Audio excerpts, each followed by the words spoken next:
जिल्हा परिषद पंचायत समिती निवडणूक जागा वाटपावरून महाविकास आघाडीने राष्ट्रवादी शरदचंद्र पवार गटाला डावलले। शिरोळ तालुक्यातील आगामी जिल्हा परिषद पंचायत समिती निवडणुकीच्या पार्श्वभूमीवर काँग्रेस स्वाभिमानी शेतकरी संघटना शिवसेना उभाटा गटाची पत्रकार बैठक जयसिंगपुरात झाली।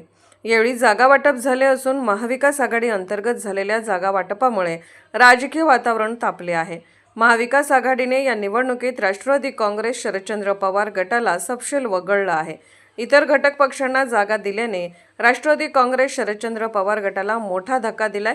सूत्राकडून मिळालेल्यानुसार ही महाविकास आघाडीच्या माध्यमातून काँग्रेस पक्षाला जिल्हा परिषदेसाठी आलास दत्तवाड यड्राव या मतदारसंघाची जबाबदारी दिली आहे, तर पंचायत समितीसाठी दानोळी अर्जुनवाड नांदणी शिरढोण व अब्दुल्लाट या ठिकाणी काँग्रेसला उमेदवारी देण्यात आली आहे।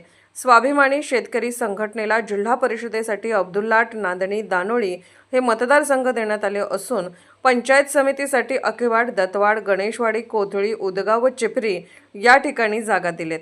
उद्धव बाळासाहेब ठाकरे शिवसेना उभाटासाठी जिल्हा परिषद उदगाव मतदारसंघ तर पंचायत समितीसाठी यड्राव व टाकळी या जागा निश्चित करण्यात आल्या आहेत। यापूर्वी निवडणुकीत शरद पवार गट महाविकास आघाडीसोबत काम केले आहे, तरीही होऊ घातलेल्या जिल्हा परिषद पंचायत समिती निवडणुकीत राष्ट्रवादी काँग्रेस शरदचंद्र पवार गटाला एकही मतदारसंघात संधी न देण्यामागचे षडयंत्र काय आहे, परंतु या निर्णयाने स्थानिक निवडणुकीत चांगलेच पडसाद उमटणार आहेत। राष्ट्रवादी शरद पवार गटाचे तालुका अध्यक्ष विक्रमसिंह जगदाळे यांना निमंत्रण दिले नसल्याचे समजते। यामुळे जाणीवपूर्वक डावलल्याने आघाडीचे गणितात बिघाडी होणार का हे पाहावे लागणार आहे। विशेष प्रतिनिधी SP न्यूज शिरोळ। निवडणुका जवळ आल्या की अशा प्रकारच्या घटना या घडत असतातच। तुमच्या लक्षात येईल येत्या 2-4 दिवसामध्ये भारतीय जनता पक्षाचे काही पदाधिकारी सुद्धा कदाचित आमच्याकडे येतील।